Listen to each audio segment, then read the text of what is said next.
And I get messages from people being like, oh, bro, I've made 7 videos and I've only got 300 subscribers. It's like, bro, make 107 videos and then come back to me. People just don't appreciate the amount of work it takes to get even a modicum of success. Productivity, procrastination, 2 things that all people aspiring to success often struggle with. I think the key to productivity is with whatever you're doing, find a way to enjoy the process. Ex-doctor turned YouTuber who has become the world's most followed productivity expert. Please welcome Ali Abdaal. What's the actual goal? Do you want to have 1 million Instagram followers and no money? Or do you want to have 10,000 Instagram followers and £1 million a year? Once we figured out what the goal is, we want to figure out what's the most efficient plan to get us to the goal. What are the 3 to 5 major chess moves? So it got to a point where I just thought, if I don't do this, I'm not going to be where I want to be. As long as you are doing the highest leverage thing that's going to get you to the goal, you're doing the right stuff.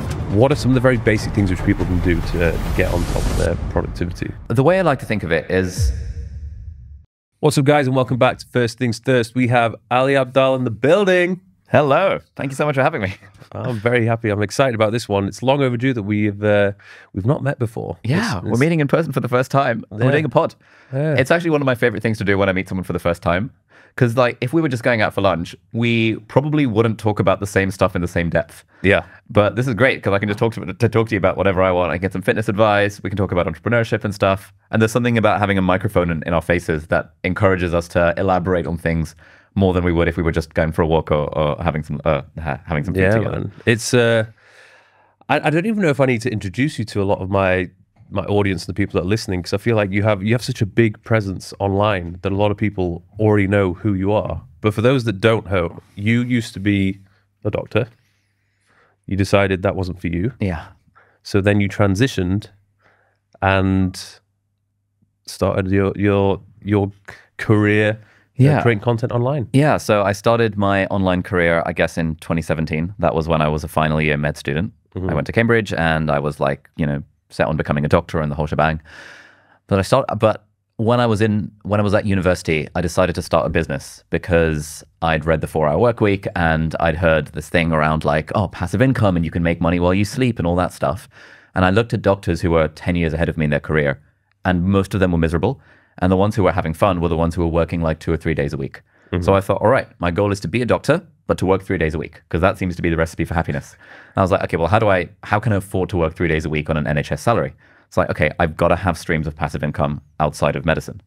And so I started a business when I was at uni, teaching physical, real life classroom courses, helping people get into med school. And then 5 years later, I started a YouTube channel, kind of as like lead generation for that business.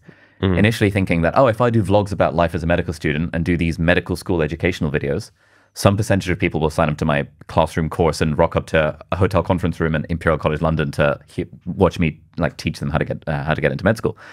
So then YouTube channel started, and then I continued with it for 2 years while I was working full time. And by that point, the channel grew from 0 to about 1 million subscribers. At that point, it was making way more money than medicine was. I took a break from medicine, intending to go to Australia, but then it was the pandemic, and then the channel blew up even more during the pandemic. And then at a certain point, about 4 years in, I had to decide, do I still want to be a doctor? Is that my primary identity? Do I really want to do that? Now that I've tasted the world of freedom and entrepreneurship and being able to do whatever I want. And I kind of decided, some people will call me a sellout for doing so, but I decided that, you know what, let's take a break from medicine indefinitely and focus full time on this YouTube entrepreneur, author, product thing that we've got going on. Yeah, because I remember even in the early days, I was watching some of your videos. The ones that seemed to pop off where you were talking about different streams of passive income. Yeah. They were really cool. And I remember when you were speaking about how much money, I don't think you're doing this anymore, but how much money you were getting from Skillshare. The one way you had your courses on Skillshare, I was like, God damn, like I need to start putting some stuff on Skillshare. Yeah, I mean, initially I started making courses on Skillshare in 2019. I made one course teaching people how to edit videos because I'd been editing videos at that point for like 2 years using Final Cut Pro. I was just about to outsource my editing 2 years into doing it myself. And so I was like, okay, I'm just going to make a course where I teach everything I've learned about video editing. And so it took me 1 day to film the course because I just kind of screen recorded my screen, did a bit of a walkthrough of me editing a YouTube video.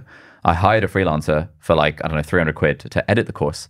And that course has been on Skillshare for the last 5 years and has been making somewhere between $2,000 and $5,000 every month for the last 5 years without me having to do anything at all. And that is freaking insane. So then we saw Skillshare was going really well. And so we were just like, all right, let's just make more courses and just put them on Skillshare.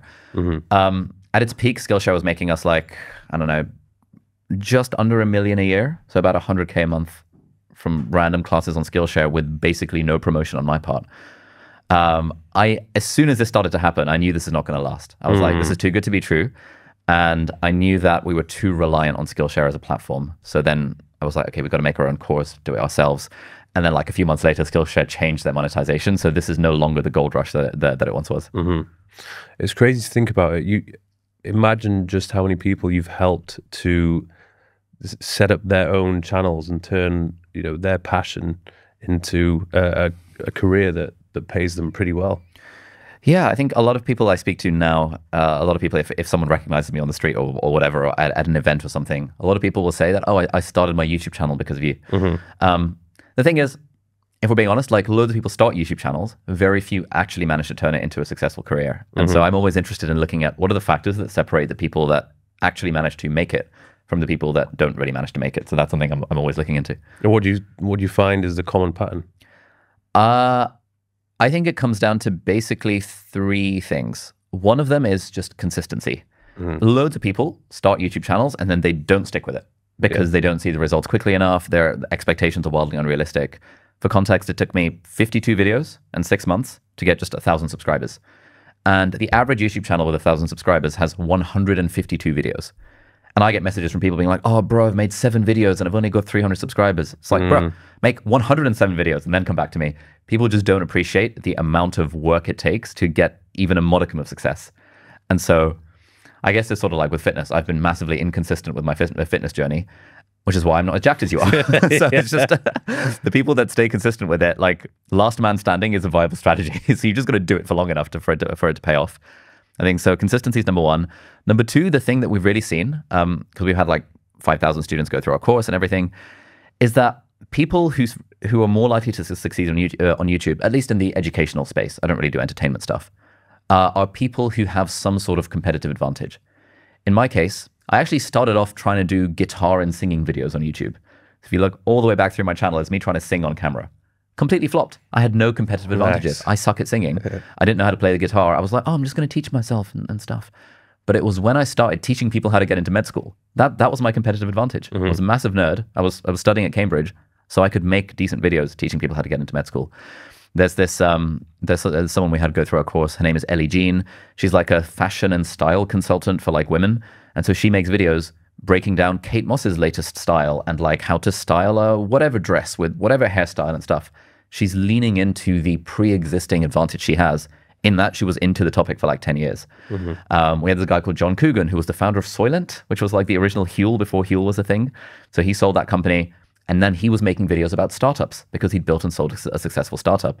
He had done the thing and then was making videos about doing the thing. Whereas when we see people who are trying to copy me or you or Hamza, it's like a 19-year-old suddenly trying to become a self-improvement bro. It's really hard for that person to succeed because they don't have any competitive advantages. They haven't done anything that is then worth making videos about. And so annoyingly, it's really hard to succeed on YouTube if you don't have some sort of competitive advantage, some sort of thing that like sets you apart from the crowd. Do you find that most people who would struggle tend to be the younger people who are aged maybe like 16 to 25 because they don't necessarily have the skills or experience yet to share with people? Yeah. I think that's one part of it. Older people also struggle because they're more conscious. They're more like, you know, if you've succeeded in like for example, in our course, the average age is like 38. And these are people, professionals with jobs. So let's say you're a 43-year-old, you're in a senior management position at your company, you've been succeeding in the corporate world your whole life, and you want to start a YouTube channel because you want to follow your dreams. But now you're going to suck at it because your first few videos are going to be awful. You're going to worry what people are going to think. I was really surprised by how many like real adults, people older than me, are held back by fear and insecurity of what are their colleagues going to think. And so it's really hard for them as well. So I think really YouTube is hard for everyone. I've never met a YouTuber. It was hard for me. Yeah. Like I put it off for 2 years. I was procrastinating and thinking about the idea for a while, but I was just so uncomfortable, like being on camera, putting myself out there. there's a few times where I would film myself, I'd watch it back and I'd be like, oh my God. Yep. I'm like, nah, not doing that. Until it got to a point where I think it was desperation, where I just thought, if I don't do this, I'm not going to be where I want to be. So you have to do it, suck it up and just get better. Honestly, that negative motivation was a big part of what kept me going as well. Because when I started my channel, initially I was like, oh, I'm going to do it for fun. And then it started to go well. But then at a certain point, you know, I was in med school, then I was working full time, working 60 hours a week, commuting 2 hours back and forth from work, getting home at like 8 p.m. and thinking, oh, okay, I need to grind on a video for 3 hours so that I can then sleep and then wake up at 6 a.m. to go to work the next day. The thing that kept me motivated during that time was this vision of like, I do not want to be shackled to a job that I don't enjoy. I don't want to be one of those doctors that I see around me 10 years from now who's absolutely miserable because they enjoyed medicine for a couple of years and then they realized they didn't enjoy it anymore. So that negative motivation of like, that's the future I'm trying to avoid was one of the big things that kept the fuel of that motivation burning. Do you ever get asked by people what you would do if you were 18, 20 years old with no skills? What type of content would you make? I wouldn't make content. You wouldn't at all? I would not make content if I had no skills. I would learn skills. I would document the process of learning those skills. So for example, maybe on Twitter or LinkedIn, I wouldn't bother with YouTube because it's really hard. It takes absolutely ages. Maybe if I really had an affinity for video and I loved the idea of talking to camera, I would probably figure out, okay, what are some interesting high income skills that I can learn? So coding, design, websites. I would go into data. I would go into AI. I would try and I would dabble with a bunch of these different things. Figure out, okay, what do I have an affinity for? Like, what do I like doing? And then I would attempt to build a business around that skill. So actually, when I was 13, I decided to learn web design. And for age 13 to 18, I was trying to build a business based on web design. At the time, the whole content thing wasn't really a thing, but if I was doing that again, I would have documented my journey. I would have taken screenshots of all the shitty websites I was making, explained the process of how I'm teaching myself how to do websites, how I landed my first client for like £15, how I landed my second client for £35, you know, all of, like the journey, kind of like what Iman did back in the day when he was documenting his journey. I sort of wish I'd done that. That's what I would do. I wouldn't try making content educating anyone about anything because what the hell do I know? I'm an 18-year-old with no skills. I would learn the skills, build a business, and then content would become like a supplementary thing on the side. Yeah. I think the same thing. I wouldn't try and educate anyone on anything, but I would still just vlog things that I get up to, or maybe set myself challenges and just see what other people are doing, what seems to be trending, and go places, do things, try things, review things, and just collaborate with friends and see what happens. So I would probably only be able to build up an audience of people who are my age. I don't think older people would want to watch that type of content, but just the experience you'd gain, that confidence you get on camera would definitely help you at a later stage when it comes to, you know, finally get to the point where you're actually maybe going to start educating people. Yeah. There's a really good book called Show Your Work by Austin Kleon. I read that in 2016, and that was when I started my first blog, like vlog with a B, like an actual website. Because at that time, at that point, I'd been building a business for a few years. We were doing like, I don't know, 100K in revenue. So yeah. And I thought, oh, I could start a website where I document what I've been learning, where I share, hey, these are the tools I'm learning. This is how I've learned web design. Here is how we're selling these courses for medical students. And I was so scared because I was like, oh, what are my uni friends going to think if they see that I've got a website? Like if they see that I've bought aliabdaal.com, what kind of arrogant prick buys their own name as a domain name and stuff? And I read this book, Show Your Work by Austin Kleon, where he basically says, hey, look, document the journey. He wrote this before vlogs were a thing, but his whole shtick was like, whatever you're working on, just document it and leave the trail of breadcrumbs for the people behind you who might also benefit from that thing. So what can you share that would be useful to at least one person? And so I would do that while learning the skills and trying to build a business. But the way I think of content is that I don't vibe with the idea of being like a full-time content creator. Like I don't consider myself a full-time YouTuber. Yeah, I think you've passed that. Yeah, I kind of consider myself an entrepreneur, and the YouTubing happens to be a thing that I do one day a week to document what I'm learning along the way.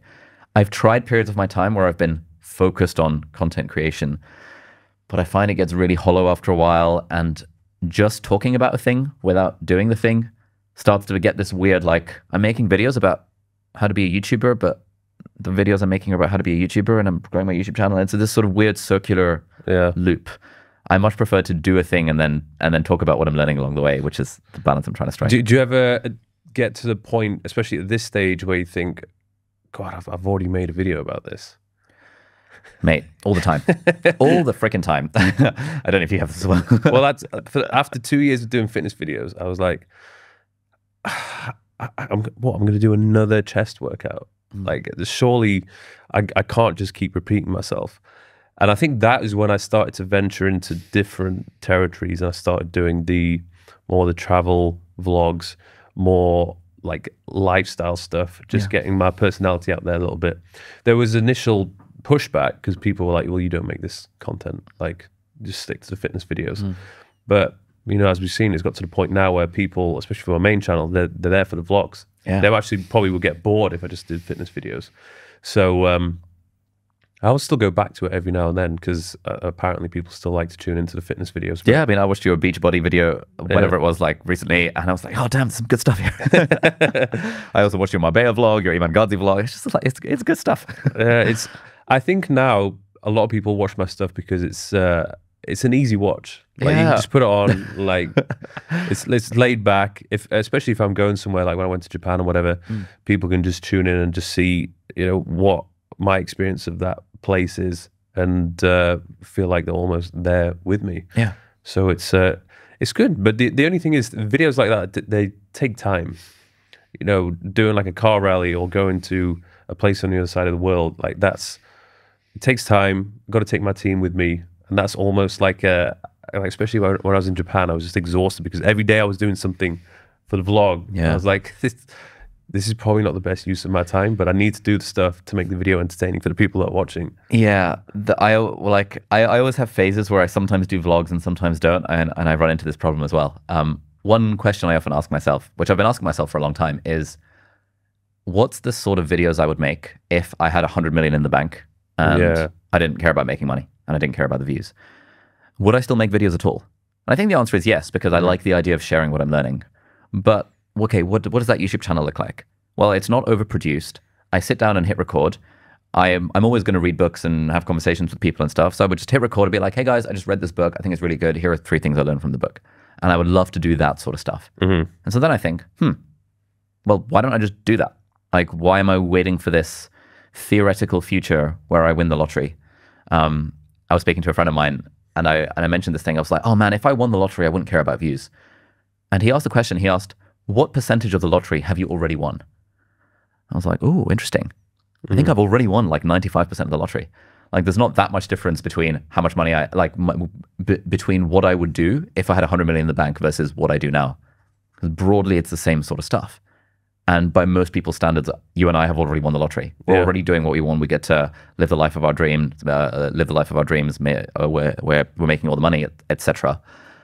But we're probably not making as much money as Iman is, for example. But then I think, like, do I need to be making that much money to then have a YouTube channel that I want or live the life that I want? Yeah. No, I don't think I do. Actually, what I want to do is just create cool stuff, build businesses, make videos sharing what I've learned, and have a generally healthy, stable life, you know, get married, have some kids, all of that stuff. That does not need tens of millions in the bank. Yeah.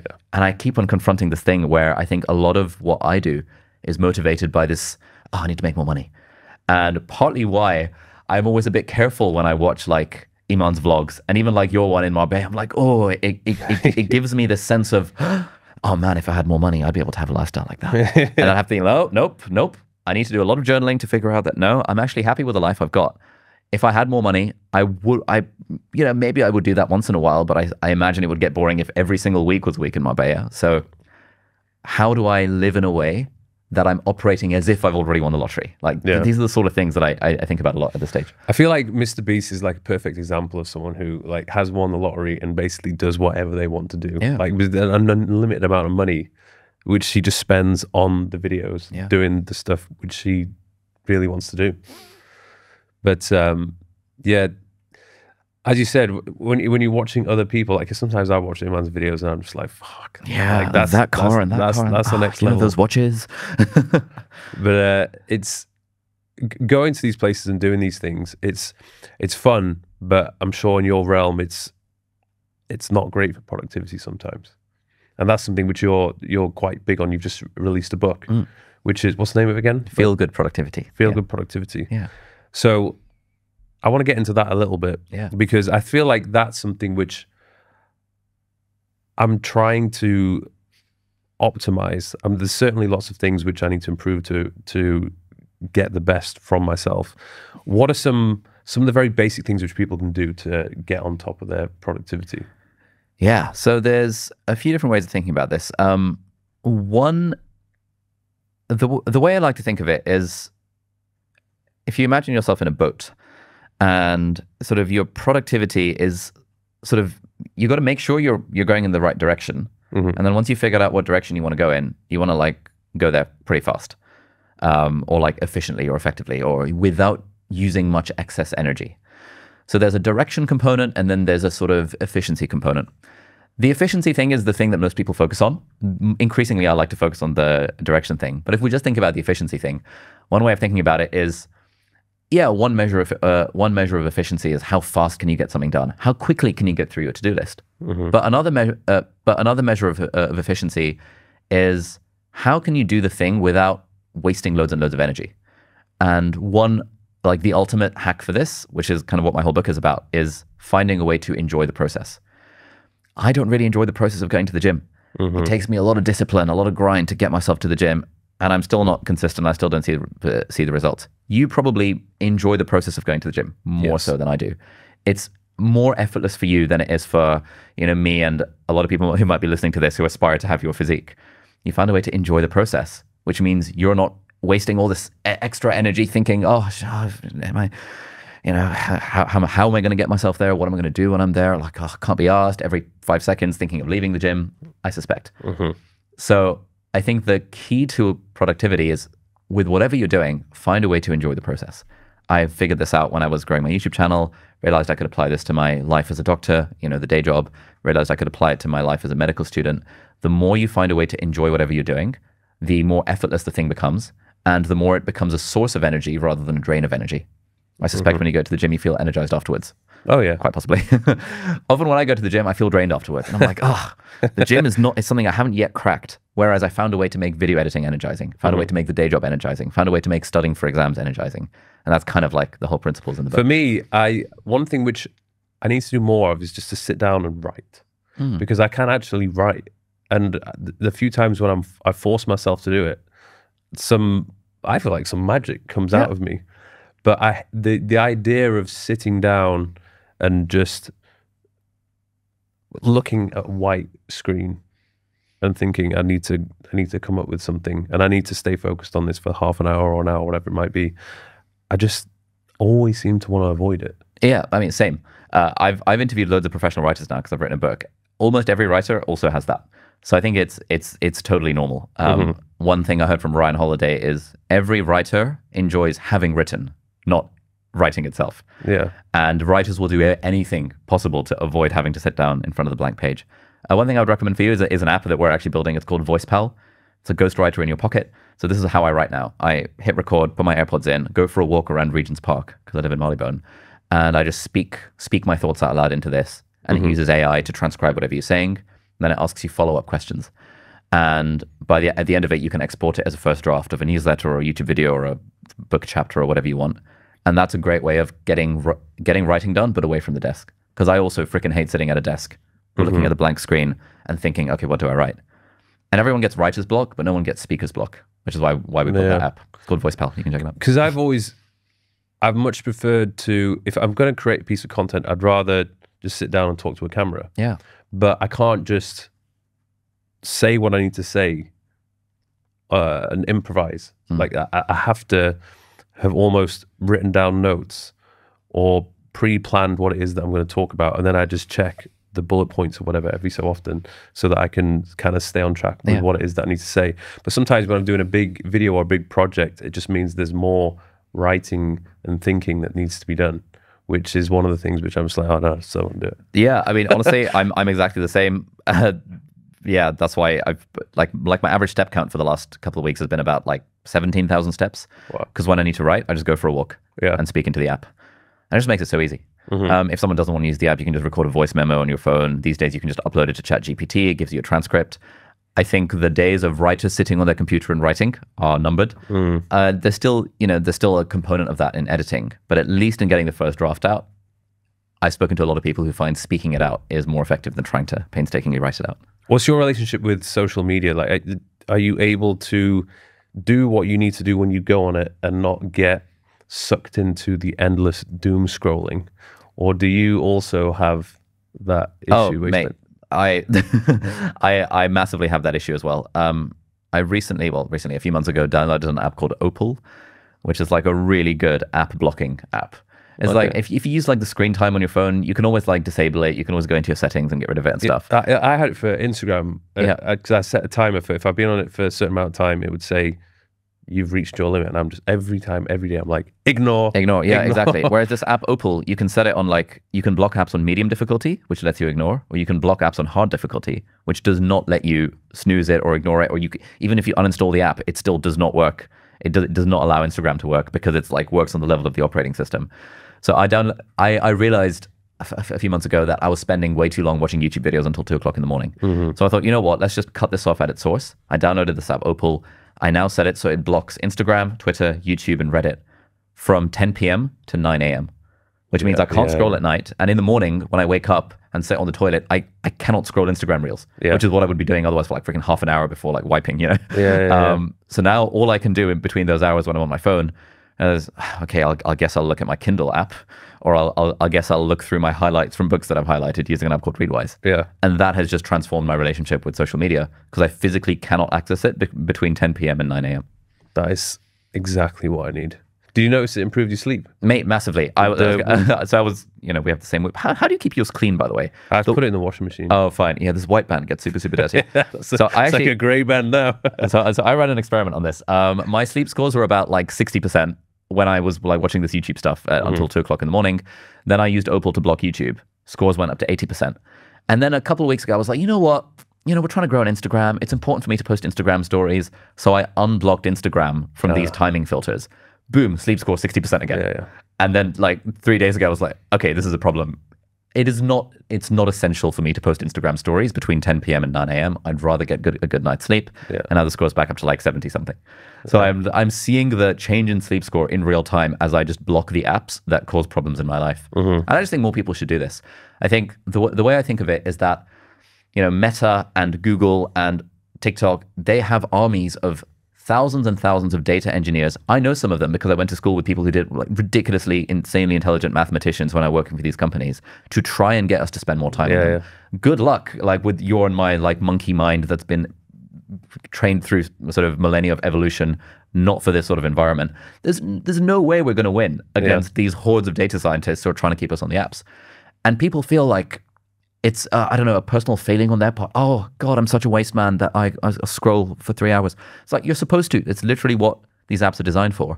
So if you can just find a hammer, like an app called Opal, or just uninstall the stuff, or find whatever you can to get your phone away from you in those like key moments. I think something you said in your Beachbody video is that at the end of the day, when your motivation's low, you don't want to have temptation in the house. But we have temptation on our phone. Whereas if you just block the apps, that temptation does not exist. And then you end up thinking, okay, well, I can't be asked to read on my phone, so I might as well just go to bed. And then you get a good night's sleep. Then you wake up feeling energized. You're like, oh, I'm glad I didn't scroll Instagram Reels for 3 hours because I cannot even remember what those Reels would have been. Is there any other apps which you'd recommend for people? I think let me just look at my phone. I actually really like the Kindle app. I think, so a lot of us have this habitual thing when we get out our phones and we kind of, when I'm on the toilet, for example, I habitually get out my phone when I'm on the train or an Uber or whatever, and I want to do something. And I have the Kindle app as the very first icon on my home screen. And so I'll just open Kindle and just read a book. And that's a nice thing to do. There's an app called Readwise, which is really good. It essentially imports all of your Kindle highlights, and it just sort of gives you a newsfeed of every highlight you've ever highlighted from a book. So it's like your Instagram newsfeed, except it's book highlights from stuff that you've read in the past. So here's one. This is a highlight from the book The Second Mountain. from David Brooks. Here's another one from Copywriting Secrets, a business book. Here's a highlight from The Subtle Art of Not Giving a Fuck. Here's a highlight from a book about motivation. Here's a highlight from .com Secrets by Russell Brunson. And so you're going through the highlights, not the book. Exactly, yeah. So I'm scrolling through my highlights. This is what I do on the toilet when Instagram is blocked. Yeah. I scroll through book highlights. And that is just a way better thing for my brain and my life than scrolling through random Instagram reels. Because these are things that I have highlighted from books that I have read. And I only highlighted them if I really resonated with a thing in some way. And usually I find that, oh, that's a good reminder to focus on my health. Or that's a good reminder that work is not the only thing. Or, oh, that's a good reminder for what I should do in one of our marketing funnels. Because I have this eclectic mix of books of business, marketing, spirituality, health, relationships. So scrolling through highlights just gives me something to do. And I think we all need something to do when we go on our phones. And if we have nothing to do, where are we going to go? We're going to go social media. Because social media makes it super easy. So I like finding these alternatives to doom scrolling social media, which is Kindle, Readwise, Audible, VoicePal, this app that we've built. Yeah, journaling, that kind of stuff. Do you prefer to listen or read when it comes to learning? It depends. So I do a mixture of both. The thing with reading is that you can't do anything else while reading. Yeah. But the thing with listening is you can do other things while listening.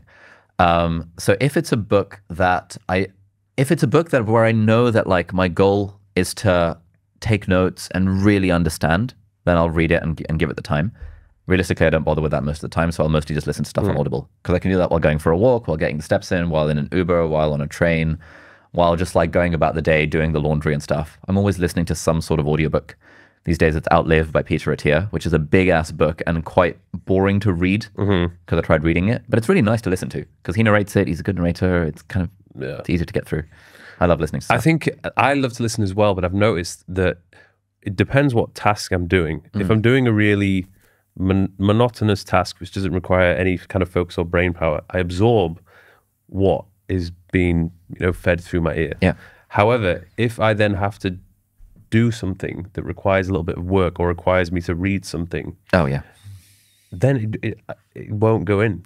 I know what you mean. I can't absorb two things at the same time. Yeah, same. I have yet to meet someone who can read and also listen to something different at the same time. And I think because of social media, I've noticed for sure my ability to be super present for a long period of time is not as high as it used to be because I'm just trained to just go on to the next thing. That's why I love podcasting, because I'm forced to put my phone away and there's nothing else to distract me. So I'm like very sort of focused in the conversation. But a lot of the time when I'm doing other things, it's I'm very much the type of person that seems to be bouncing from one task to the next, to the next, to the next, to the next. And then as the day is done, I'm like, what have I actually done today? And then I'm like, oh, I haven't really done those things that I was supposed to do. Yeah. So I've done a little bit of everything. Yeah, mate, I know what you mean. In the process of writing my book, I did a bunch of research into this sort of multitasking phenomenon. Basically, all the research shows that jumping from task to task to task is a really inefficient way to do anything. The way I think of it is that there are only really two types of task. There is a focus task or a deep work task, and then there's like admin tasks. The point of a deep work task, a focus task, is that you want to focus on just doing that one thing and doing it for at least 25 minutes. Those are usually the things that actually move the needle and make progress with our business or our health or our relationships or like whatever the thing is. Sitting down and focusing on the thing for half an hour will probably help you make progress. The other stuff, the admin, the replying to a message here and there, the sort of checking out that thing, the checking the emails and stuff. The way I think of all of those tasks is in this boat analogy. Admin is the water coming onto your ship. And you doing the admin tasks is like taking a bucket and like, trying to take the water off of the ship. It's not actually helping you move. But if you don't do it, it's going to weigh your boat down eventually, and eventually you're going to drown because you have all this like random admin and shit piling up. So what I do is that I split my tasks into two. If it's a focus task, then I will sit down, I'll have my phone on some sort of focus mode, ideally not even at my desk, and just focus on that thing. But if it's an admin task, I have a block in my calendar that I call my admin party, which is at least half an hour. It's usually half an hour to an hour, where my goal is to beat the clock. My goal is to turn this into a game and just bash through as much admin as I possibly can in one sitting. Because with admin tasks, the goal is speed. Just get it done as soon as possible. With focus tasks, the goal is quality. Focus on it for long enough to actually create something good. And the focus tasks is what gives us progress. And I find that on days where I spent all day doing random admin and I haven't done a major focus task, I get to the end of the day thinking, what the hell was I doing with my time? Yeah. But on days where I start the day off with like half an hour or an hour or 2 hours of writing or walking while recording my thoughts or something that requires that focus, then I get to the end of the day thinking, you know what? Even though from 11 a.m. onwards was derailed with random shitty admin, at least I got my 2 hours of writing done. Mm-hmm. How big is your team now? 21. So how do you effectively communicate with your team without them bombarding you with messages all day? Yeah, I don't. So the way we've set things up is that, this was advice from our mutual friend, Daniel Priestley. The way we've set things up is that I have a general manager, his name's Angus, and he manages the team. Mm-hmm. The analogy that Dan Priestley used for us was that, it's a bit of a grandiose analogy, but imagine me and in your case, in your business, you, imagine us being like the Michael Jordan of the basketball team. And Michael Jordan's job is to just do one thing, which is to rock up and to score points. Michael Jordan should not be selling the tickets. He should not be sweeping the floors.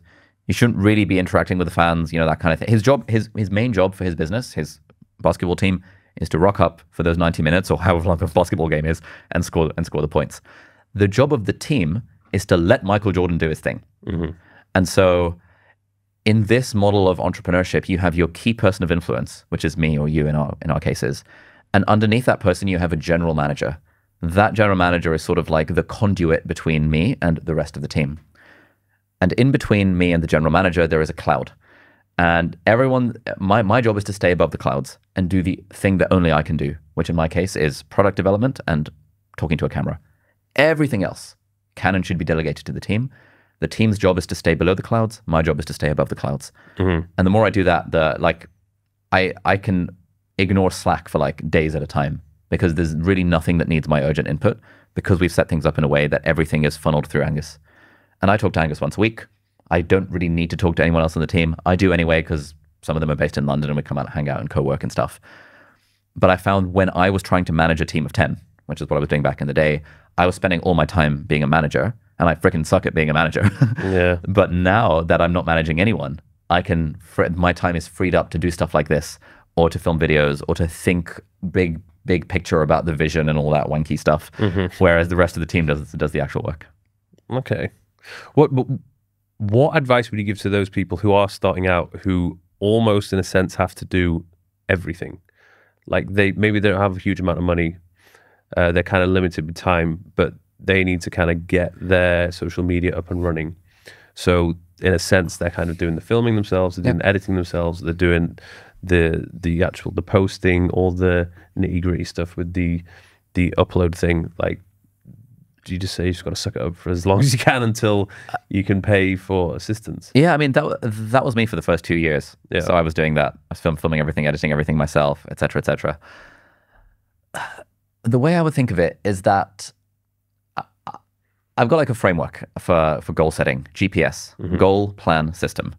For someone like this, if I was speaking to someone, I would really try and drill down to what is the goal? Like, you know, we talked about in this boat example, this direction. What's the direction that you're trying to go? You mentioned sort of building up the social media, but building up the social media does not actually make you money. Mm-hmm. So what's the actual goal? Do you want to have 1 million Instagram followers and no money? Or do you want to have 10,000 Instagram followers and £1 million a year? Most people would probably want the money.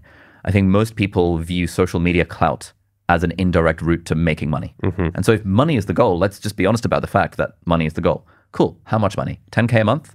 Okay, cool. 10K a month would allow you to quit your job. Great. Now we know that the goal is 10K a month.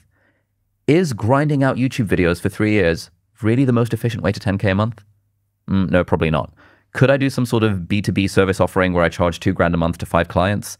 You could probably do that and make 10K a month way quicker than trying to grind out a social media following. That's really hard to do, especially now. So if that's the goal, then once we figured out what the goal is, we want to figure out what's the most efficient plan to get us to the goal. And I define plan as what are the 3 to 5 major chess moves. So if my goal is 10K a month, what are the big chess moves I want to do to get to that 10K a month? And then S, system, is how do I just make sure I'm sticking to the plan? And when you have a clear goal and a clear plan, it then lets you prioritize. So whether you have 40 hours a week or 4 hours a week or 3 hours a week or half an hour a week because you're doing other things, as long as you are doing the highest leverage thing that's going to get you to the goal, you're doing the right stuff. You're at least, you're rowing in the right direction and you're using whatever time you have to make progress.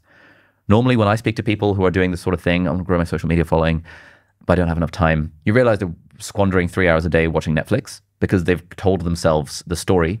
Oh, I'm so drained from my job that I've got to recharge by scrolling TikTok. Yeah. And when was the last time you finished a session of scrolling TikTok and thought, damn, I feel so recharged? Go to the freaking gym instead. Go for a walk, like work on the thing. Find a way to enjoy the process of whatever you're doing. It will turn it into a source of energy. I think a lot of business success comes down to prioritization, making sure that, even when you're full-time, in your and my case, people probably look at us and think, oh man, these guys have gallons of free time. But my calendar is rammed, your calendar is probably rammed. So it's actually kind of hard to find free time to like do stuff. Yeah. Everyone is constrained by the resource of time, money, and energy. And the people who are really rich are using their limited time, money, and energy on sensible things.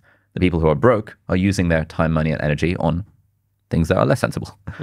Obviously, privilege, circumstances, etc., taken into account. So a lot of the advice I give to people when I have these conversations fundamentally comes down to prioritization. Prioritization is what like strategy is. Yeah. There are strategy consultants being paid millions a year just to help a business figure out what they should focus on. And focus is such a big thing. When you're trying to do everything, you're going to make no progress. When you focus on just 3 main lifts, I'm just going to improve my 3 main lifts, you're probably going to make progress on those, I suspect. Do you have any advice when it comes to app development? Because I know that's something which you're doing at the moment. How's that journey been so far? Yeah, it's been really interesting. I have partnered with a friend who's a third-time founder. So there's a book I read a couple of years ago called Who Not How by Ben Hardy and Dan Sullivan. And its whole thesis is when you're trying to do something, do not ask how, just ask who. Who can help me with this thing? If I was a total beginner and had no money and no connections and I was trying to build an app, I would not try and build an app. It's just too hard. App is sort of like business on hard mode because generally they're like low priced. It's really hard to develop, costs at least 100 grand depending on who you hire for it. You're going to need massive distribution to make an app work. It's a really hard business to start as a beginner. But when you're not a beginner like you and me, you can partner with the right who. I'm not the one coding the app. I've partnered with my mate who's then hired a developer and a designer, and we're doing product strategy and distribution, and their team are coding the app. You partner with a company like Genflow. I suspect you're probably not sitting in Sublime Text trying to code the app. No. But people have this idea that like, oh, I want to make an app. An app is a secret to rich. An app is a secret to getting rich. But it's worth recognizing that, for example, even someone like Iman only started doing apps like 8 years into his business journey. Apps are not a beginner-friendly business model. No. For a lot of people who are thinking about doing it, you can get like white label apps where it's just like a basic template where, say, for example, people in fitness, they can have their programs and everything on it. I remember back in the day, that's what I did with Genflow. They had a company called, there was an app called Athlete. Oh, okay. Yeah. So Athlete was basically this like template. It looked the same for everybody, but each person who was on Athlete had their own programs on. So that's how I kind of got started with it. And then as they became more popular, then everybody started having it. Then you needed something a little bit more customized. And even then, like you need distribution to make an app work. Yeah. Because you're not charging $100 a month for your app. You're probably charging like $5 a month or something like that. Yeah. Which means you need massive distribution in order to make it even vaguely interesting in terms of money. And then even then, like, I don't know how Apple and Google still get away with this, but if you download, I think a lot of people don't understand this. If you download an app on the App Store and you pay for it, Apple will take 30% of that. Yeah. Which is a fucking massive chunk. And I don't know how they're still allowed to do that. It just literally takes the piss. Yeah. So even with that, and then the percentage of the profits which I give to Genflow, the company I work with, I walk away with a lot less than I would like. Would you be open to sharing how much you make from the app, or are you not that open with the numbers? We can cut this out.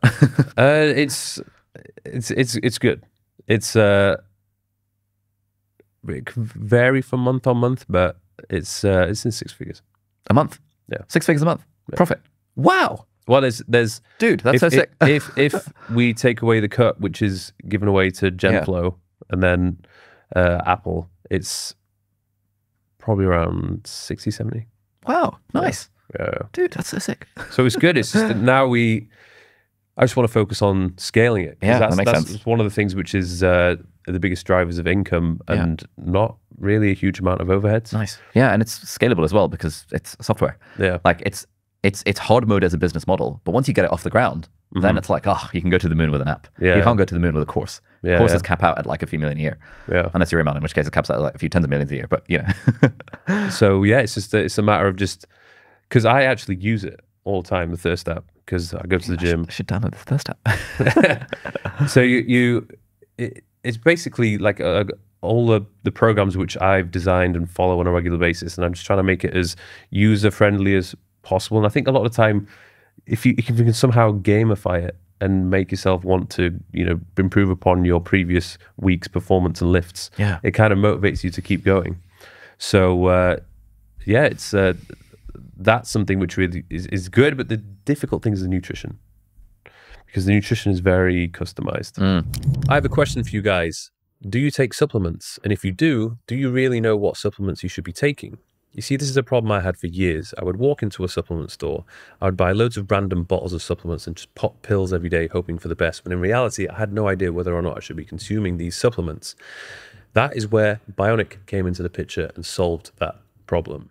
You see, I've been working with Bionic for the past couple of years, and since 2021, I've been getting my blood work done with them every 3 to 4 months. And based on that blood work, they send it off to get analyzed, and then they put together a very specific customized formula for me, which will last me for 3 to 4 months until I get my next blood work done. And honestly, it's been an absolute game changer for me. They also offer another product called Bionic Go, where all you need to do is go onto the website, fill in questionnaire, and then based on that questionnaire, they can give you your customized supplements. So if that sounds like something that would be of interest, which I highly recommend, go onto the website, bionic.com, and you can use the link in my description to get a nice little discount on your first order. But I mean, for you, would you say the nutrition's harder or the training's harder? For me, hitting my protein goals each day is annoyingly hard. And what is supposed to target? The target's like 180. Yeah, 180 grams. As of yesterday, after my atrocious DEXA scan, I downloaded an app called Protein Pal. That's like MyFitnessPal, but just for protein. Because I found that trying to track calories, trying to track everything was too much of a heavy lift. And I would do it for a week and then I would stop. Do it for a week and I would stop. Yeah. And then I would have no idea how many calories I'm taking in. But at least I think my next thing is just hit the protein goals. And then I've had a personal trainer for a while, but now I'm traveling, and so I need to take it into my own hands. So it's a bit of a struggle. You just need a plan. And the difficult thing about protein is you don't accidentally just hit your protein target. It's like weirdly hard to hit. It's difficult to do. So I figured out that if I'm going to hit it realistically, especially my targets, I need to be eating 4 times a day. So I just need to make sure that whatever it is that I've got planned, I make a little bit of time to get that protein hit. If I'm on the move, then I just need something I can take with me. But it can be difficult. What was so atrocious about the DEXA scan? So I've been doing DEXA scans for the last couple of years. So I've done about 5 or 6. So I can see my trends. And in the last 3 months, I have lost 1.5 kg, which is good. But I actually lost 2 kg of muscle and gained 500 grams of fat. And I was like, what the actual fuck? Because I've been hitting the gym 2 or 3 times a week with a personal trainer. I've been getting the steps in. I've been trying to hit the protein target, but like not really. And I think I've just been on a calorie deficit because I've lost weight. So by definition, must have been on calorie deficit. But my training volume and protein was not high enough to maintain the muscle, I reckon. Like, I think what should I do? Like a lot of these things which are measuring body fat, they're not all 100% accurate. I think the problem with the DEXA scan is it doesn't take into account if you are muscle glycogen depleted or not. Oh, okay. So let's say, for example, if you were to have a week of cutting your carbs, the glycogen stores in the muscle would be depleted. Yep. So it kind of would give you the appearance that you've lost muscle, but that's only because the energy stores in the muscle have been depleted. So you could have a DEXA scan at the end of this week of going low carb, and it would probably say like you probably don't have as much muscle. Whereas if you have 3 days of refeeding where you boost your carbohydrate intake, that will then replenish the glycogen stores, which also draws in water, which gives your muscle a much fuller appearance. So if you then take DEXA scan again, it would just say like, oh wow, you've just put on all of this muscle. Interesting. So I think that's something. If you're doing a DEXA scan, your body has to be in the same state that it was when you had it previously. So I don't even think if you were to do it fasted and then fasted again, that's not going to take into account, well, what have you been eating the days prior to that? Mate, that's really good to know, because my lifts have improved, people have been saying I look more jacked than I did 3 months ago, but my DEXA scan says I've lost 2 kg of muscle. And I was like, Yeah. surely this cannot be right. But So that, I like, think, yeah, you could just have a day of having a refeed and then you do it again, and then it would just say like, oh wow, you've put on a load of muscle. Nice. So don't let it dishearten you. I know lots of people that go on these the machines in the gym where they hold on to the handles and it sends a pulse through it. Like, they're just wildly inaccurate. I think all these things can be interesting to look at, see the patterns and trends. But as long as you are just going off, first of all, what you look like, so the visual changes, and then also your performance as well. So if people are saying you look more jacked and you're actually getting stronger, then you probably are more jacked. Okay, nice. That's good to know. Yeah. I think I was setting too much sway by this DEXA scan, thinking, oh my God.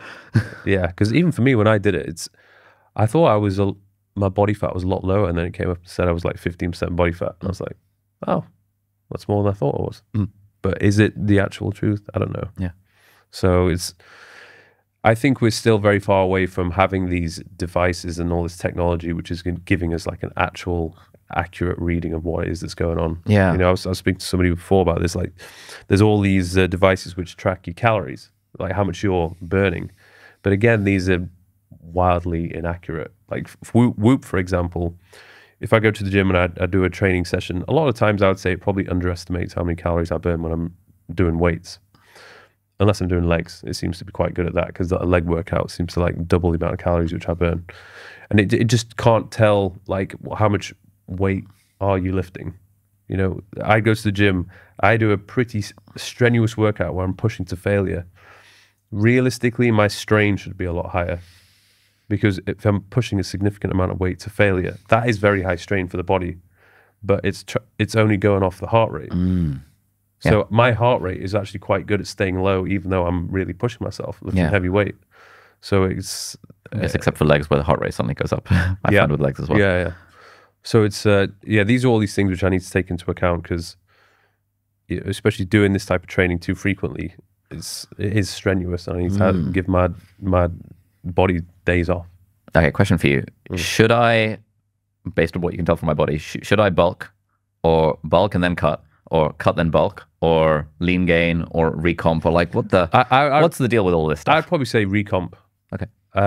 Because you're in a position where you can there's room to put on a significant amount of muscle, and there's still room for you to lose a bit of body fat. Yeah. Okay.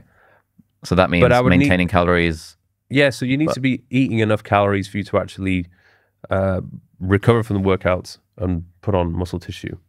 Because a lot of people, they eat far too little, and then they just don't have enough nutrition in their system to fuel a proper workout, recover from it, and they end up just being like more like a skinnier version of themselves, but they still got that fat. Yeah, I think this is my problem. Yeah, because I'm always trying to think, oh, the fat, like, so I need to have 1,800 calories a day, kind of thing. Yeah, you know, and I saw in your video, you were like, you know, if you go below 2,000, then that's kind of bad. I was like, oh, yeah.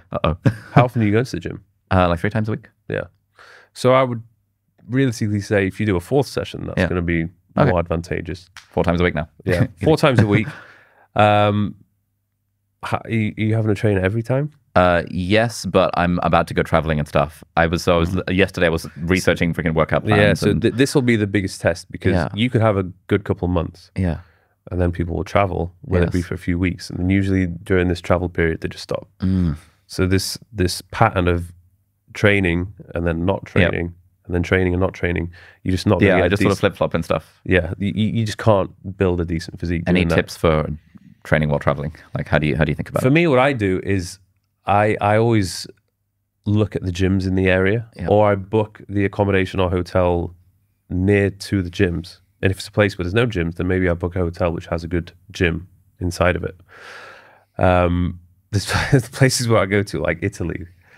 I love Italy, but it fucking just sucks for like gyms and food. Right. Okay. So if I do go there, I try not to go for too long a period of time, because I just want like some protein and a salad. And there's places that just don't have it. It's just restaurants that offer like baked goods, breads, pizza, pasta, and it's really difficult. I remember I went to Naples and Capri, and it was just a disaster for a week. Even the gym was like this little box of a gym. Yeah. Which I will be motivated to go to the gym. I'll get it done. But if I don't like the environment, the gym environment, it's a real struggle, really difficult for me to train. So I like to, I go to places where there is good gym environments and good food. And then any tips for enjoying the gym more? For me, I feel like the combination of me listening to my favorite music and training, it just makes me happy. Training without music, I don't enjoy. There's people like Dr. Mike Israel. He trains in silence, which is so weird, but whatever. I think he seems to be able to focus more when he does that. But for me, it's just the gym environment, the music, like that makes me really happy. Yeah. So for some people, they train better when they're training by themselves. Some people train better when they train with a training partner or with a coach. Or maybe it's like the style of the training. Like there's some people that love to do high rocks or CrossFit, cardio. I hate that. Yeah, same. So finding the thing you like to do and putting yourself in the right environment, and listen. Some people listen to podcasts when they train. So you just got to find that thing that you enjoy. But like with different people, maybe it's like really gonna be one of those things that you just don't enjoy. Yeah. Because I try put myself into the shoes of people who don't like going to the gym, but then maybe they really like doing something else. Like some people just love to stretch. I like hate stretching. It's the most boring thing ever.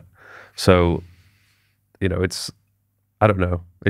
It's like the thing which for the first 3 years of training, I didn't post anything on social media, no pictures, no videos, no nothing.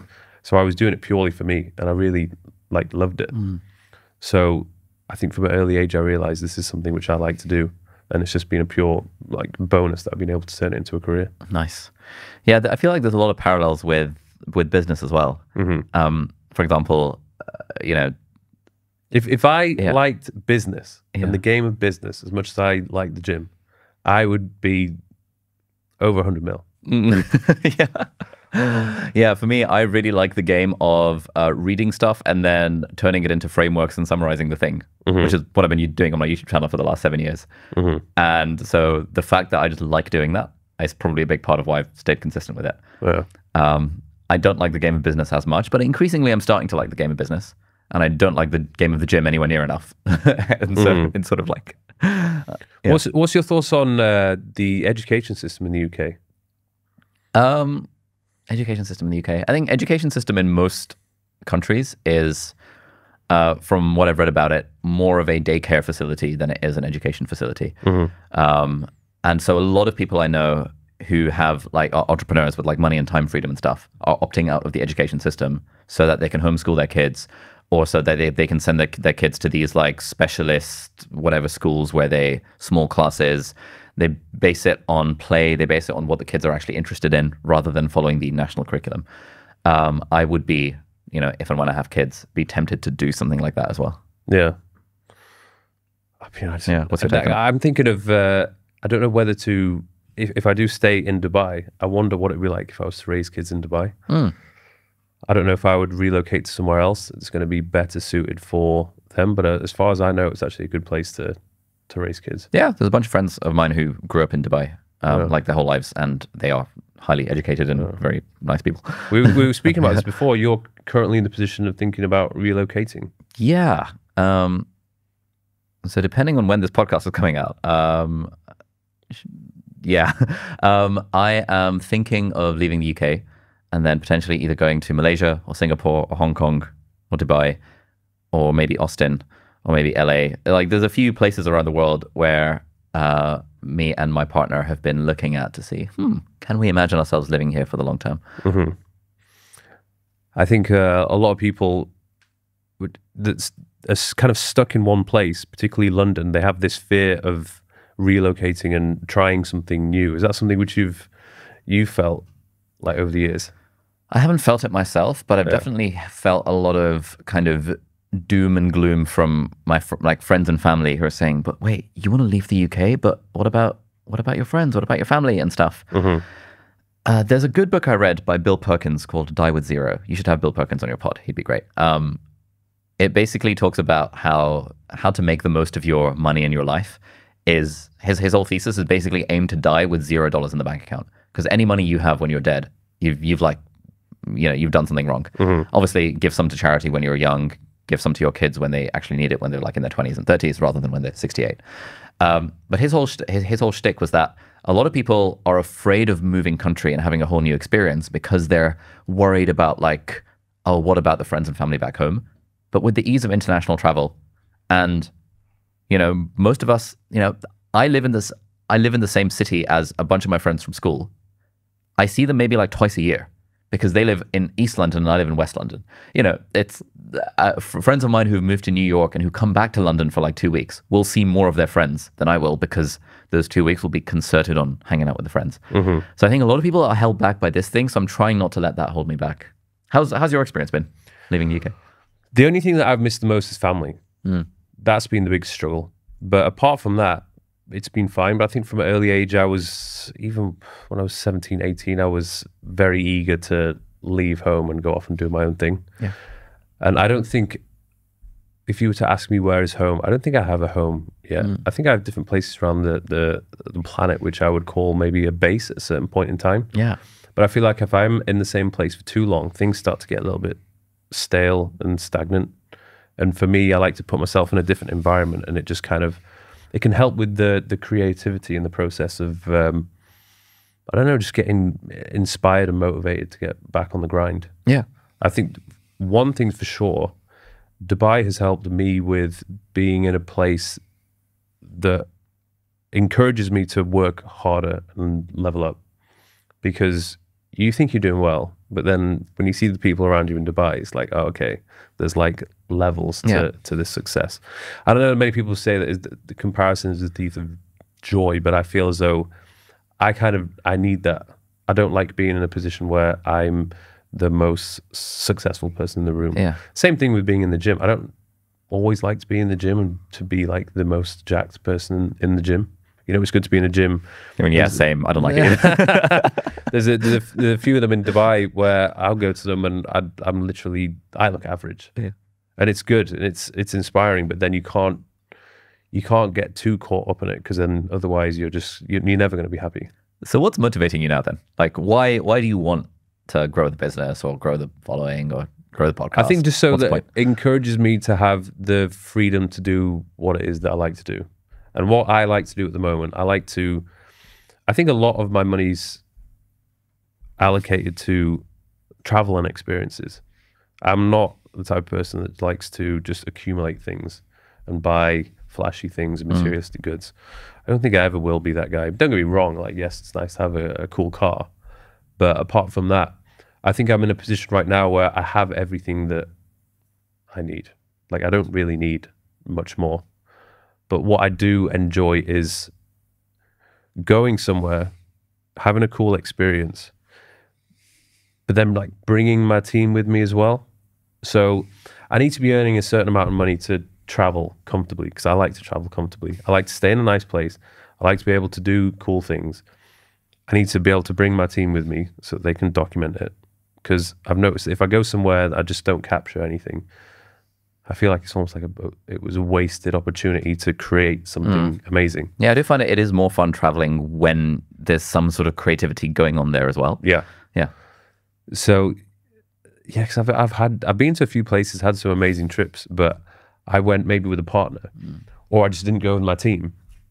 And then I have this excuse where I'm like, oh, no. If I'm not filming, I'm going to be really present and I'm going to enjoy the moment. And don't get me wrong, when I'm not thinking about YouTube and vlogging, I am more present.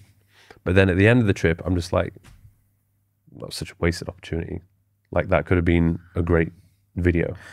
Yeah, I think someone might be listening to that and thinking sort of like, oh, fuck this guy. Like, he thinks it's all about the content. But I actually fully agree with you. We've just done a video with a load of research in it recently around how to make time feel slower. Because everyone has this experience that as you get older, time is starting to speed up.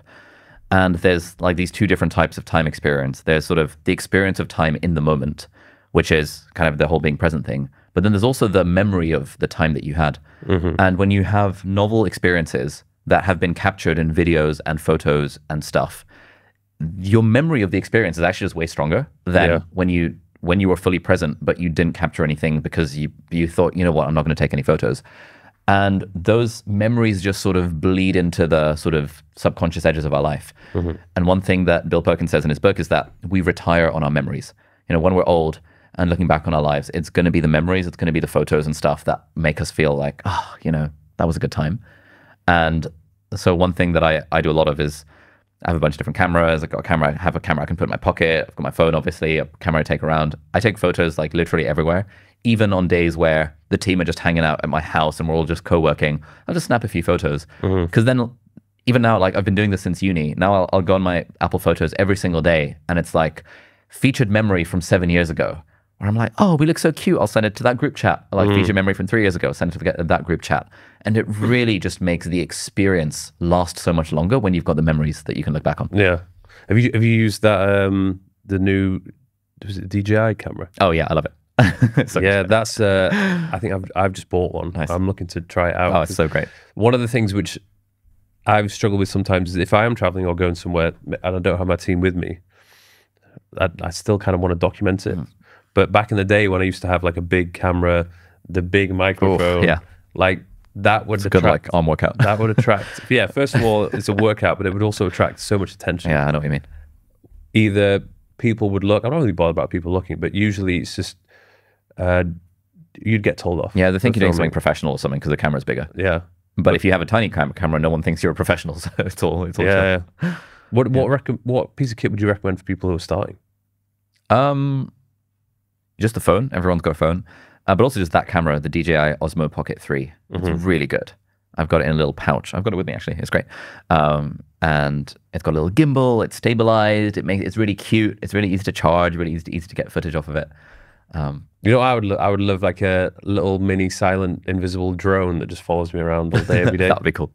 That'd be epic. I guess that's what your cameraman is to an extent. Where do you see the future of content creation in like 20, 30, 50 years time? Like, do you think there could be, does it get to the point where there's too many creators? Yeah, definitely. I think especially with the advent of AI tools where it's sort of every year it becomes easier and easier for people to become content creators. And the way I like to think of it is sort of extending the arc. So for example, you could say that Galileo was a content creator from back in the day. Isaac Newton was a content creator in that he wrote the Principia Mathematica and published it 40 years after he started writing it. There have been content creators. We just haven't called them content creators. We've called them writers or scientists or researchers or whatever the thing is. Then, you know, in the 20th century, there are content creators in the form of radio and TV and movies. But you need the permission of a big studio to get a show, to get a show on the 5 channels that exist, or to get a radio show and all that kind of stuff. Now, in the 21st century, with all the social media stuff, anyone can be a content creator. And it's now permissionless in that any old person listening to this can just pick up a camera, post a reel, and maybe it'll go viral. The problem is, anytime there's an industry where it's so easy to get into it, the competition goes absolutely through the roof, and the bar for quality starts to go up and up and up. And in order then to stand out, you really have to be providing something unique or novel or interesting in some way, And it's interesting how we're seeing, for example, like YouTube is now mimicking the format of TV from 20 years ago. Like Mr. Beast videos are sort of like, you know, there were all these sort of reality TV show, viral stunt type shows like 10, 20 years ago. Mr. Beast's YouTube videos are becoming that because TV studios realized 20 years ago that like, oh, we have to put big budgets into doing these insane stunts like shredding a Lamborghini to get views. Oh, look, Mr. Beast is doing that 20 years later. I think it's interesting how it comes around in that way. I think there will always be an appetite for personality, especially in an age of AI content, where people are following someone for the person rather than just for the content. And I think that's why, in a way, like the fact that your vlog experiment has been successful and that hundreds of thousands of people, sometimes millions, are watching your vlogs, it's amazing because people are following you for you, not just for the fact that you talk about non-exercise thermogenesis and all that shit. And I think that is a real unfair advantage where people are following you for you. It's just really hard to get there because everyone's trying to do it. Yeah, I think a lot of people they say to me, what do you think has been the biggest success or the biggest reason or even the biggest obstacle and challenge that I've had to overcome? And that is kind of coming out of my shell and being the entertainer in front of the camera, because I was not that guy. and it's taken time. It's like a combination of building up confidence, but also trying to be an extroverted version of myself, like putting on a show for the camera. Because I think a lot of people just assume that I am, you know, just that guy all the time, which I'm not. It's like usually when I'm on the camera, it's like, okay, get myself I'm surprised. up. You're like more chill. I'm IRL. I'm super chill. Yeah. So yeah, I think when I started, there was that very chilled person that came across, and then I realized that this is not great for viewer retention. Maybe some people like it, but of course, people want to see more movement, more action, more energy. And like I've had to kind of force myself to become that person. So I'd say that's the biggest struggle. And I think a lot of people would look at themselves and be like, how could I become someone like that? Yeah. Yeah, man. It's a hard thing to do. Like the whole... One thing I often think about when it comes to content creation is that for anyone who wants to make a business out of it, it's more about the business than it is about the content. Like I know people who have like 10,000 subscribers on YouTube who are making $1 million a year because they've got the right 10,000 and they're selling a high ticket product for like $1,500 or something. And they're targeting people with money, i.e. adults in the US and the UK who have real jobs, who are willing to pay $1,500 for a course. And you don't need that many of those sales. You need like, I don't know, 4 sales a month to replace your full-time job. Whereas for the people that are trying to do the, hey, I'm going to try and appeal to the masses and I'm going to sell a $5 app. It's like you need thousands of those people. And if you can get thousands of people, then amazing. It's just really hard to get to that scale where you can get thousands of people. It's a lot easier, as Kevin Kelly says, to have 1,000 true fans who are paying you, I don't know, 100 quid a year or 1,000 quid a year or whatever. You can make a really thriving business off the back of that. Yeah. So one thing I often think about, and when I'm talking to people who are interested in the content thing, is yes, it's good to, you know, the whole just get started, just make the content, just figure it out. But it's also worth having in the back of your mind, what is the business model that's going to sustain this? Because just relying on AdSense and brand deals is a recipe for burnout. I know a guy who's got a few million subscribers. Every one of his videos has to get 1 million views. Otherwise, his sponsorship rates are going to drop. And the amount of pressure it takes to get every video to get 1 million views, oh, wow, what a nightmare. Yeah. Whereas with you and me, we have a product we can sell. So even if we only get 100,000 views, 50,000 views, or whatever the thing might be, as long as we're driving some leads to our products, over time the products are selling, the business around it is hopefully hopefully robust enough that we can ride out the sort of waxing and waning of views. In theory, at least that's what we're trying to go for. What's your process at the moment now when it comes to the idea generation or the title of the video? Yeah, I don't like thinking about the title of the video because it feels like a bit of an exercise in clickbaitiness. I just leave it up to my team. What we do is usually I will decide, hey, I want to do a video about Outlive by Peter Attia because I've just read that book and I really want to do a video summary. And so then my team will be like, okay, so summary of Outlive by Peter Attia is not going to get any views. So how do we phrase that? You know, this book will transform your life. This book will change your health. Do we go down the health angle? Do we go down the life angle? Do we go down the this book changed my life? Do we go down the angle of 5 lessons I'm taking into my 30s? Like, oh, that's less likely to get views because like a lot of views come from people in their 20s. Should we say 5 lessons to take in your 20s? How to live longer and healthier, how to live forever, you know, what Brian Johnson doesn't tell you. And it's like we start brainstorming all of these different angles for what is essentially, I want to make a video where I hit record and talk about what I've learned from this book. And So the team will spend ages. So how big is this team then that's going through this process? So I have a full-time YouTube guy. His name is Tintin. So he's going through the process. It's mostly just him, but we also have a part-time researcher for if we're doing sciencey type videos. She does a bunch of the research, surfaces the papers. Like the content strategy? More like, so Tintin, the YouTube producer, kind of does the content strategy. Because I think I need a guy like that. It's useful to have someone whose full-time job is just dedicated to the YouTube channel. Yeah. Because there's like an infinite amount of stuff you could do. What we found is that the biggest determinant of view count is just the concept of the video. Is it a concept that has the potential to get loads of views or not? I did a video the other day of like, you know, I turned 30, so I asked a handful of my mentors for life advice. There's no way that's going to go viral. But a video called How Students Can Make 10K a Month Online, more viral potential. Sometimes it's just the concept of the video dictates the ceiling of views that it's going to get. That's not to say that every video I want to make should be a money-themed video, because there's always potential for like, oh, here's how to make money on the internet. But I don't want a YouTube channel where every video I'm making is how to make money on the internet. Yeah. We do them sparingly, and I don't like doing them. But sometimes I'll think, you know what, there's actually something really valuable here. Or I had a chat with someone the other day, and they really didn't get it. So let me explain this. And it's a money-themed video. But I know if I wanted to grow the YouTube channel and make more money, we could just double down on making videos about how to make money, because that does well. But I want a variety YouTube channel. I want the YouTube channel that I want like James Clear or Tim Ferriss or whoever to have, where it's, you know, I just want you to make videos about whatever interests you, and I'll get value from those videos. So there's always this sort of like surfing that we're doing between what's going to get the views, what's going to add genuine value to the audience, and what is the kind of channel that I actually want. Do I want a channel where I feel like every video has to be optimized? Not really. Yeah. It kind of feels a bit like soulless then. Do I want a channel where every video is just me walking around doing a vlog? No, I like the educational aspect as well. So like, how do we strike this balance? And it's really hard to strike that balance if the business is reliant on views, which is why a big chunk of my focus is, you know, I only spend 1 day a week on my YouTube channel, and basically have done for 7 years. I still consider myself a part-time YouTuber. The rest of my brain space is figuring out like the business side, the game of entrepreneurship. How do we build assets that are decorrelated from views? Because I don't like the idea of having a business where that lives and dies by the view count on the latest YouTube video. So what else have you got going on then that you're managing and growing? Yeah, so we've essentially got 2 product lines. We've got our YouTuber Academy, and we've got Productivity Lab, which is a sort of like CrossFit for productivity. Sort of, you join, it's a membership. Every day we have Zoom co-working sessions. Every week there's like workshops, help you reflect on your week, set goals, all that kind of stuff.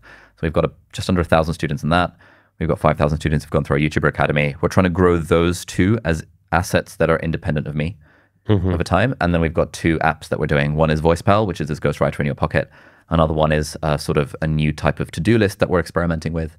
And then there's also all the content stuff I kind of see as off to the side. My dream world for content is where the content business purely just operates on whatever I feel like doing, with no commercial incentives. If it makes money, great. But the goal is not to make money. The goal is to just provide value and for me to have fun. And the rest of the business assets are the things that make the money. And so my dream is to sort of create this holding company of these profitable businesses where each of them are making, I don't know, $1 million or $2 million in profit every year, and sending that profit up to the holding company. That's kind of the model that we're working towards. Has there been, I mean, there must have been a case where there've been these productivity apps that have just been so insanely popular, and then they get sold for God knows how much. Has there been a case of any that you know of? Yes. So, I mean, Slack, for example, is an example of a productivity app. Yeah. There's a bunch of others in the business space. Something like Notion could sell for loads. Something like Asana could sell for loads, or maybe has done. Trello could sell or has sold for loads. A lot of these productivity apps focused on businesses do sell for a decent chunk of money because they have loads of users and are really popular. We're not really trying to play the build to sell game. I was speaking to a guy called Andrew Wilkinson. He's really cool. You should have him on the pod. He runs a company called Tiny.com. So he's a billionaire and he's 36. And he's just built up this portfolio of companies. All of them are cash flow positive. All of them are profitable. And he's not trying to exit any of them. He's just trying to hold them forever like Warren Buffett does. Warren Buffett doesn't really exit his positions. He just buys and holds. And I like that idea. I like that idea of over time, you know, whenever I feel like it, we'll just whip up a new business, man it with a team of like a handful of people who I vibe with, and that business does $1 million or $2 million in profit. That would be a nice life. And you'd have 5 or 6 of those doing about 10 million a year in profit. Can't complain. Rather than trying to go for a heavy hit where suddenly you try and sell something for 100 million. Yeah. I might change my mind on that. But right now I prefer the idea of cash flow rather than the idea of a big exit. That makes sense. Is there any, because you've done your podcast now for a couple of years. How many episodes in you? Can't remember, like maybe 100 and something over 3 years. So you've had a lot of interesting conversations with people who have been hugely successful. Is there any that stand out to you the most? Because I get asked this all the time. I'm like, I can't pinpoint it to one particular podcast, which is like the wow one. And even, it's weird when you do a podcast, it's a lot of information which you have to try and absorb in one conversation. You kind of also thinking about the next question, you steer in the conversation. Sometimes I have to re-listen to it because I'm like, I actually can't remember what the hell we were speaking about. Yeah, I know what you mean. For me, so the way I think of it as like certain conversations change my perspective on stuff. So conversations with Daniel Priestley, who's a serial entrepreneur, changed my perspective on business and helped me realize that, oh, actually lead generation is the most important thing. And like we talked about loads during the 4 hours of conversation, but that key thing has changed the way I approach my business. Conversation with a philosopher called William McCaskill. He's really cool. He's like really young. He's a philosophy professor at Oxford. And he donates every penny of his income above £28,000 a year, because he's found that that money can do way more good for people in Africa than it can for him. The marginal gains he gets from unhappiness from more money isn't really meaningful. And the fact that he limits his lifestyle to under £28,000 a year is really inspiring. I'm like, huh, I probably don't want to do that, but something in that direction feels good. There are a lot of people I know who make a lot of money and who allow the trappings of the wealth to sort of ruin their life, kind of thing. And so I was thinking about this the other day, like, what if I were to cap my income like Will does? I probably wouldn't do it 28,000. But like, what if I were to cap my income at $1 million a year? I can live totally fine on $1 million a year. Like, you'd have to be really rogue to think that you need more than $1 million a year to actually sustain a decent lifestyle. What if I just capped my income at that? That would be an interesting idea. So it's conversations like that explore these sorts of interesting ideas that I find are the ones that stick with me. Because I don't get the impression you're the type of guy that likes to buy these extravagant things and be flashy or anything like that. What do you tend to like spend your money on? What do I spend the money on? I like flying business class. Yeah. That's kind of nice. I like buying the latest tech. So I bought an Apple Vision Pro the other day, even though I didn't really need one. Honestly, it's about it. I eat out at restaurants a fair amount, but I don't like to me, there's not much different. My palate cannot taste the difference between a Big Mac and a Michelin 3-star restaurant. Yeah. So like, it doesn't really matter how much I'm spending on the restaurant. I don't really feel the experience as being any better. But I don't really have anything that I spend money on beyond like tech, which is all business expensed anyway, and business class flights. Do you invest? Oh yeah, I mean, we've got like a big chunk of the money the business generates just goes into the S&P 500. I've got a few properties in Manchester and Leeds, you know, that kind of thing. Does that take up much of your time? None, because my assistant manages all of the stuff. I was going to say, that's because I've been thinking about doing it, but I don't want to get involved in anything that's just going to cause me headache. I wish I hadn't done the property thing. Really? The property thing, it still causes headache, even though my assistant manages and a property investment company manages it. I wish I just chucked it all into stock market index funds. Really? Tell me why. So let's take a property in Manchester. I buy it for like 350K. It, you know, we try and get a mortgage for it, but getting a mortgage as a limited company is a ball ache. They then can't verify my income because it's weird because I'm a YouTuber and stuff. And then we just have to pay for it in cash. It's like, okay, fine, whatever. So now we paid 350K in cash for this random 2-bedroom flat in Manchester, which is making about 1,000 a month in rent. So 1,000 a month in rent is like 12 grand a year. That is like a 3% yield. We paid 350 and we're making 12 grand. If I put the 350 in the S&P 500 and just let it grow, S&P 500 grows at like 7% a year, you're already winning. Yes, if you then assume that property prices in Manchester are going to go up over the long term, which is kind of what I'm hoping for, then maybe it's fine. But then the fact that the property management company will call me every now and then, be like, hey, can you authorize the plumber repairs for £500? Or like, this person hasn't paid their rent for 6 months. Now they've left. We could try and take them to small claims court, but like, you know, what's the point? You want to do that? When you're trying to buy a new property, this is real champagne problems here. Yeah. So if anyone's listening to this, can be switched off. But when you're trying to buy something in the UK, they need wet signatures. So if you're in Dubai, someone's going to have to mail you a document for you to physically sign with a witness, mail back to the lawyers, and then they send it back to you because they realized, oh, actually, the signature that you did doesn't match the bank account signature that you set up when you were 13 years old, because your signature has changed since then, and they flag that as a problem. And you just spend your life, well, you don't spend your life, you spend an annoying amount of time thinking about this stuff, when you could have just chucked the money in the S&P 500 and just watched it grow. Yeah. This is why I'm kind of somewhat anti-property investment for now. Yeah, Simon Squibb's been on the podcast and he's against it as well. Oh, nice. Quite a few people. Yeah. So I guess, yeah, just, it depends if you want to tolerate that. But for me, I don't want any stress in my life, any additional unnecessary stress. And I think I've crafted a life myself where, you know, I don't actually have a huge amount of stress. I think I've definitely said no to a lot of things because I've just been like, I know what is going to happen if I say yes to this. Yes, I'll get more money for sure, but it just means that it's just this extra headache, which I don't want. Yeah. One thing that I've really realized from interviewing all these successful entrepreneurs over time is that the things you say no to are way more important than the things you say yes to. Because at the start, when you're just starting out, you kind of have to say yes to everything because you're going to take money wherever it comes from. But over time, saying yes to kind of 7 out of 10 things, it's like, yeah, they're going to make money. But there's a phrase I got from a chap called Matt Lerner who's been on the pod recently, which was 7s kill companies. That is 7 out of 10 projects, 7 out of 10 people. Having a 3 out of 10 project, that's easy to scrap. Having a 3 out of 10 person is easy to fire.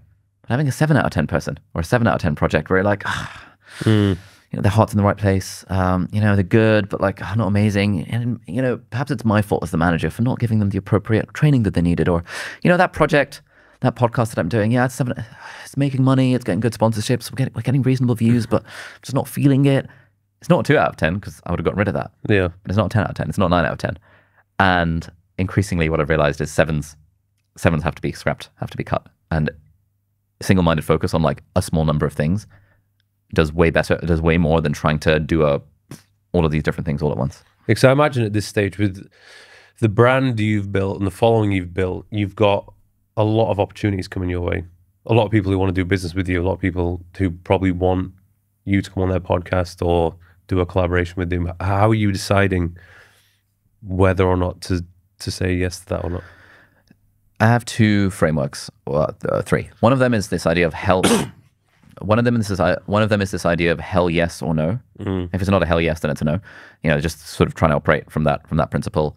Another one is relationships. So, for example, the reason I said yes to this is because I want to meet you in person, because I want to be friends. Yeah. Because I've watched your stuff for ages and I think it would be cool. If this was remote, I would have been like, oh, sorry, I'm busy. Let's do it in person sometime. Because you don't make friends over a remote podcast. No. But now, you know, I'm mates. I've got your number. I'll come hang out with you in Dubai at some point. And I care about the relationships that are being built over time. So if there's a talk happening where maybe they're not paying that much, or even if they are, I'll only say yes to doing the talk if I know I want to be friends with the organizer of the conference. Yeah. Because for me, the relationship, and it's not in a transactional sense. I'm not even thinking that, oh, at some point Mike Thurston's going to promote my book or any shit. Like, I'm just thinking it's just nice being friends with other people doing similar things. And so I really optimize for that.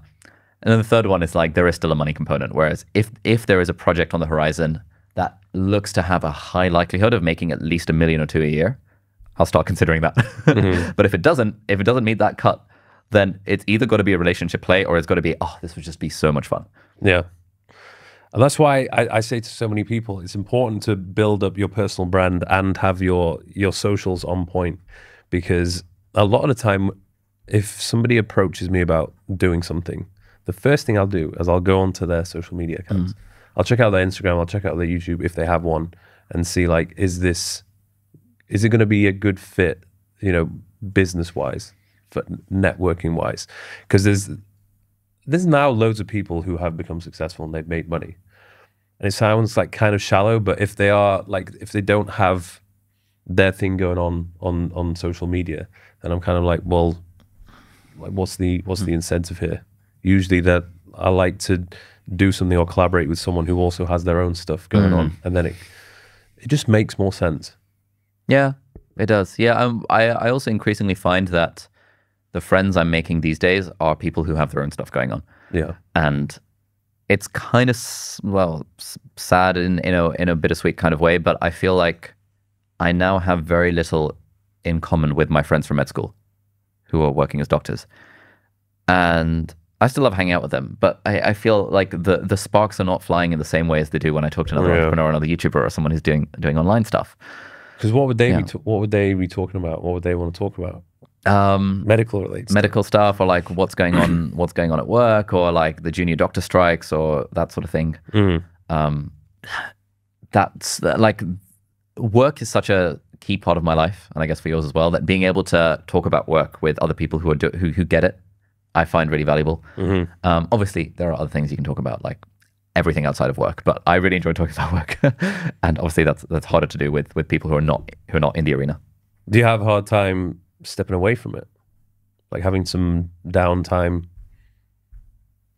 or do you find that you enjoy it so much? This is the thing. Yeah, I don't know if you're like this as well, but you know, it'll be when you message saying, you know, I'm free on the Saturday or whatever, I was like, oh great. Like, to me, there's no difference between a Saturday and a Friday. It's just it's all the same sort of thing.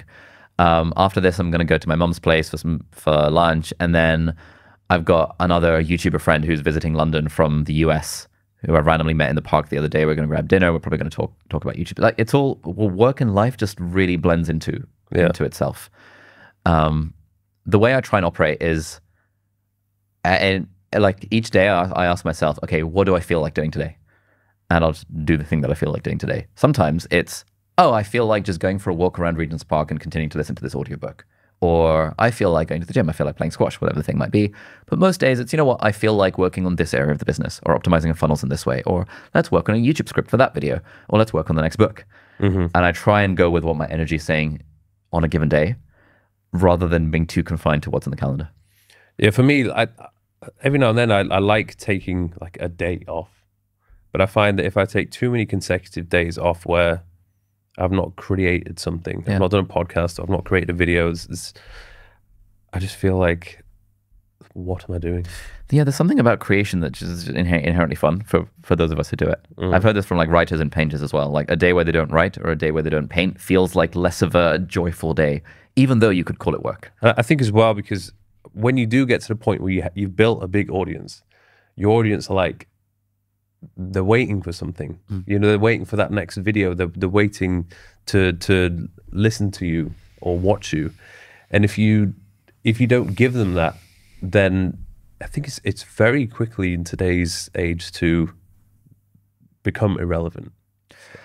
Yeah, this is one of the things. So Tim Ferriss talked about this in one of his recent interviews, where sort of the half-life of fame is getting a lot shorter. Like back in the day, like 30 years ago, if you were famous for quite a while. These days, there are people that become famous on TikTok overnight, and then no one knows who they are like 3 weeks later.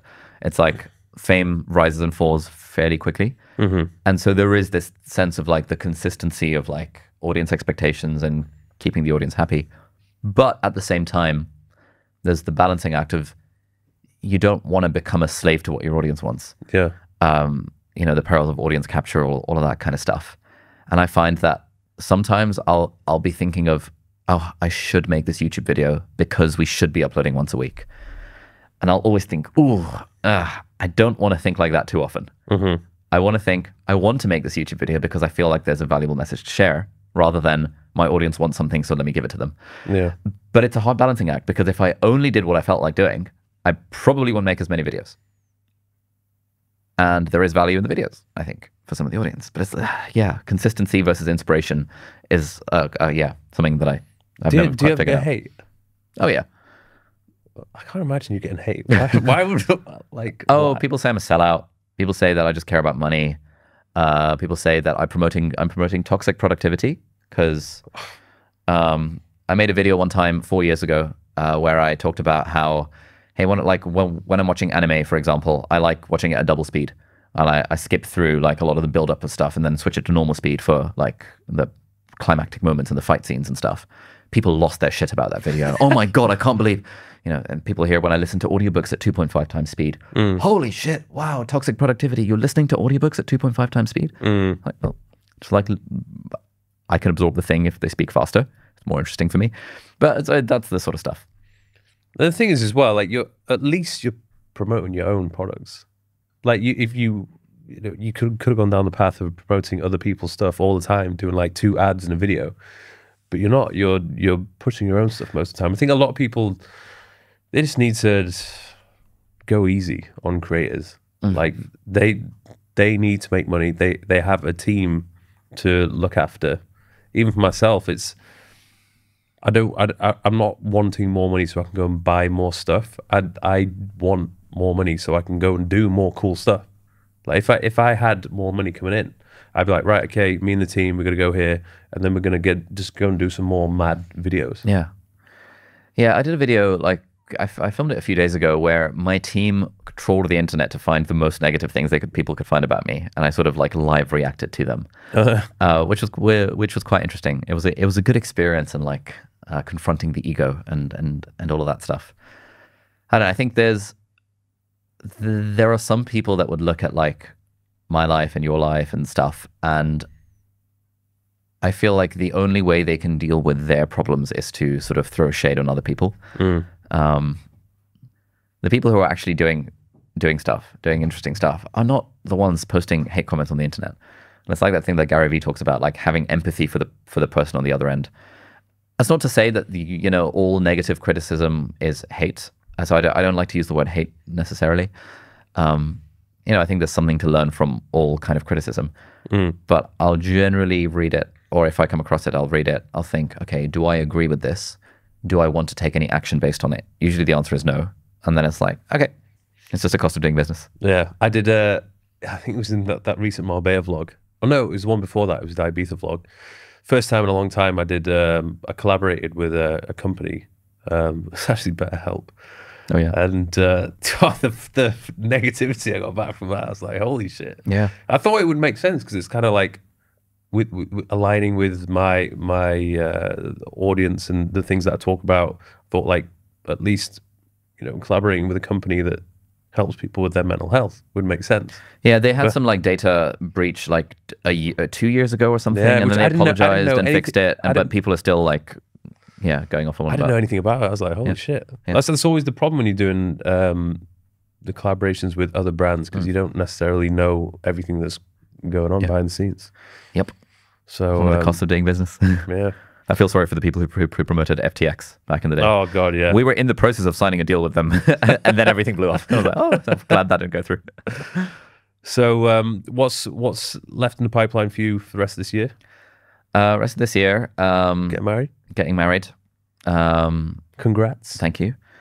And then leaving London, figuring out where to live long term, and then figuring out the next chapter of life, which I think I want to have, if I can.